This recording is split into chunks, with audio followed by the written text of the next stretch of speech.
Hey team. So this is a video about close reading from the perspective of being a creative writer. And I'm gonna imagine that probably you've heard that term before, that someone's talked to you about what close reading means on some level.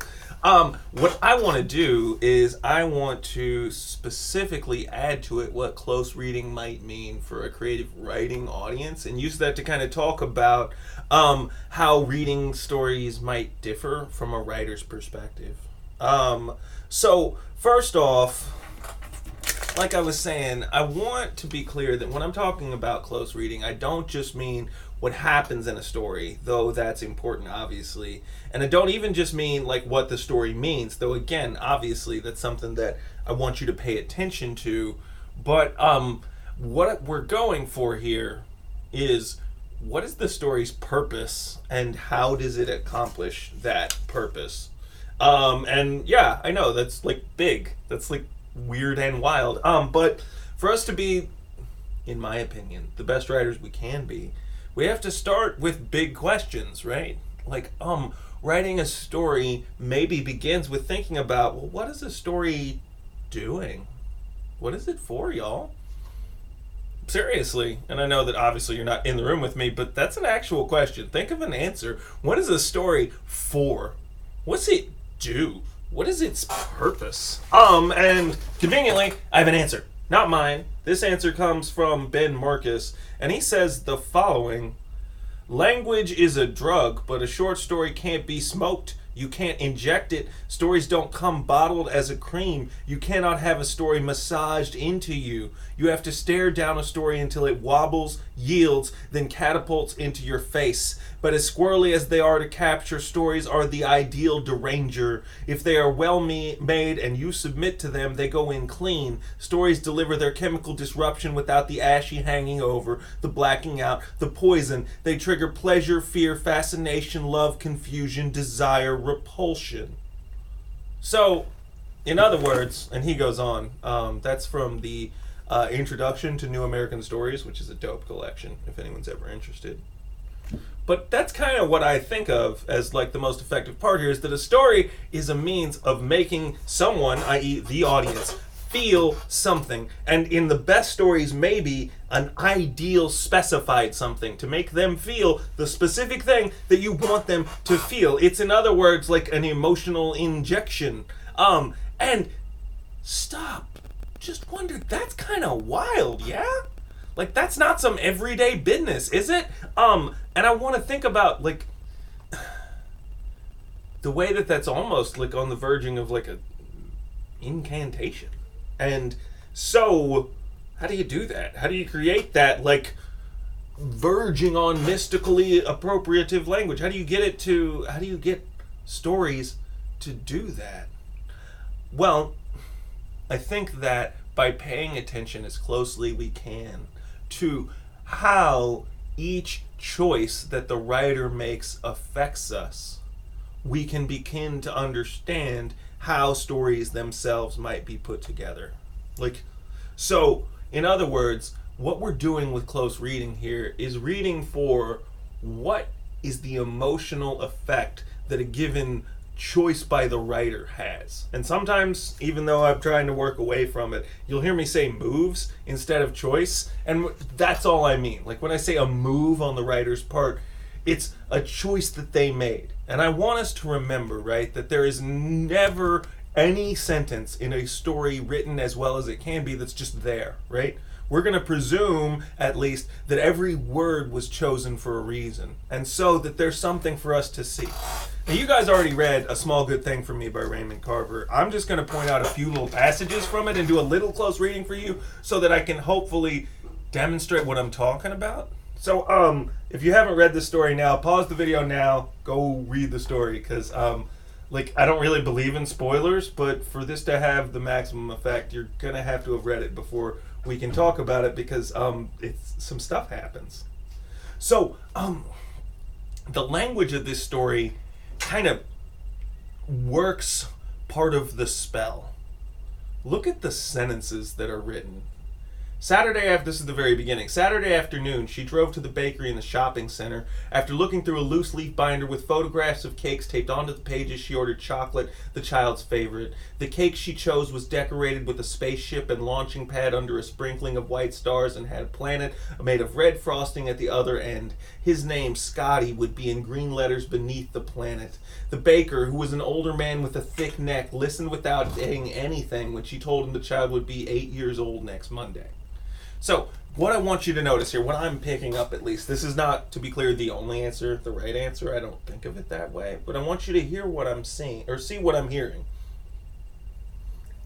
First off, there's not a lot of description for all of these sentences, but there is a lot of detail. The sentences are very plotting, by which I mean they're straightforward. There's no complicated sentence structure here for the most part, right? Like, other than the fact that the kid's name was kind of tacked onto the end of a sentence, it's very straightforward prose. It's not flowery at all. Do you get where I'm coming from with that? Do you hear what I'm saying there?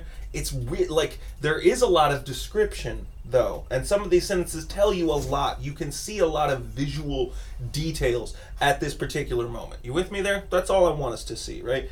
And the sentences are of relative long length here. Okay, so later on, this is just the next page, at least as it's printed for me.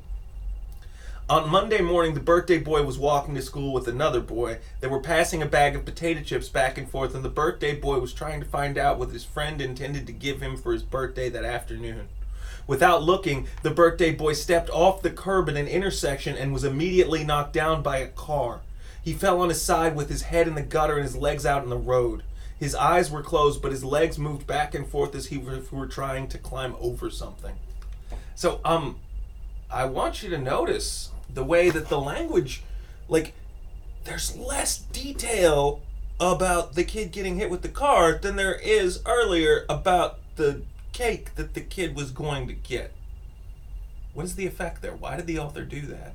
So, again, not a right answer. Whatever you think is valid to some degree, but some thoughts that have popped up in my head. Well, first off, like, by having all of this normal, let's call it a normal amount of detail earlier, when he uses less detail there, it creates a sense of suddenness, right? It feels more sudden than even if he used the word suddenly, strangely, right? And the way that he has a shorter, quicker sentence declare that very vital detail, which, if you think about it, is kind of the opposite of the move you might normally make, right?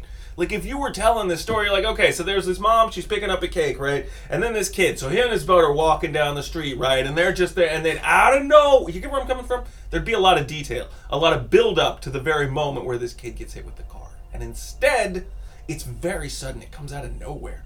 And it almost jars you. It hurts a little bit. And, like, I want to point out, again, these are all choices that Raymond Carver, the author of this story, made, right? He chose to hit a kid with the car to make you feel something, right? He invented a child and then hit him with the car just so you would feel something. And I want you, like, I at least, feel a little like, are you sure, man? Like, you've kind of pulled a big ask of me, right? Like, this whole story, I'm already very discomforted. Do you get where I'm coming from? Already. And we're on page 2, right? And again, if you've read it already, you know that's just the beginning of the discomfort, right? Notice that it takes 1.5 pages in this story for the kid to be hit with the car. And then he's in the hospital for 15 pages, right? It takes a long time to get to the scene where he finally dies. And it's so brutal. It's so long. After 18 pages of 15 pages-ish, forgive me for not counting, of, like, the boy's in the hospital and they keep saying he's going to wake up any moment, but he doesn't. And it's just like, oh, he's not really in a coma. Well, maybe he's in a coma. We need to run some tests. And then what happens? The kid finally wakes up, right? Look, Howard said. Scotty, look, Anne. He turned her toward the bed. The boy had opened his eyes, then closed them. He opened them again now. The eyes stared straight ahead for a minute, then moved slowly in his head until they rested on Howard and Anne. They traveled away again. "Scotty," his mother said, moving to the bed. "Hey, Scott," his father said. "Hey, son." They leaned over the bed. Howard took the child's hand in his hands and began to pat and squeeze the hand, and bent over the kid and kissed his forehead again and again. She put her hands on either side of his face. "Scotty, honey, it's Mommy and Daddy," she said. "Scotty." Okay, I gotta stop for a second. How do you feel right there? It's like hopeful, right? It's like, oh, we're going somewhere. We're getting the right place. Then what comes next? You probably know. The boy looked at them, but without any sign of recognition.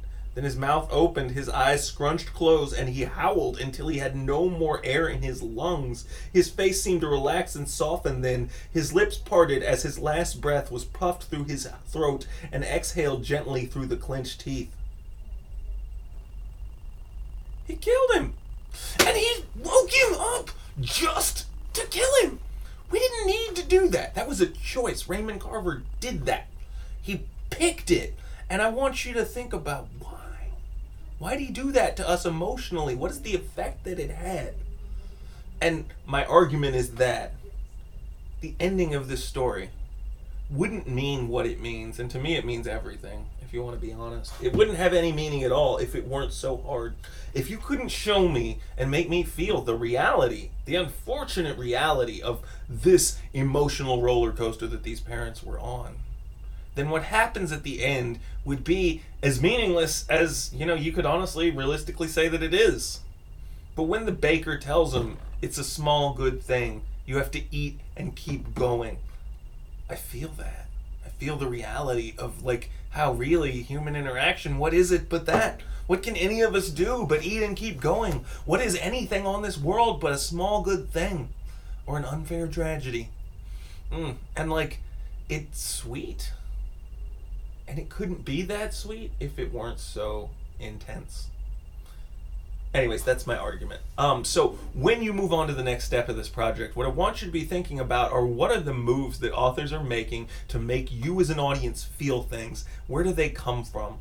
I want you to focus on the tinier the move, the better, right? Sentence by sentence. I went really quick here because I don't want to make you watch a 15-minute video because I know how that goes and we're already past 12, so hold with me, I promise.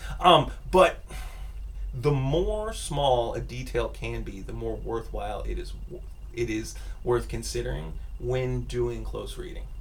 Okay, that's what I got for you guys. Thanks for listening. I really appreciate you. Bye.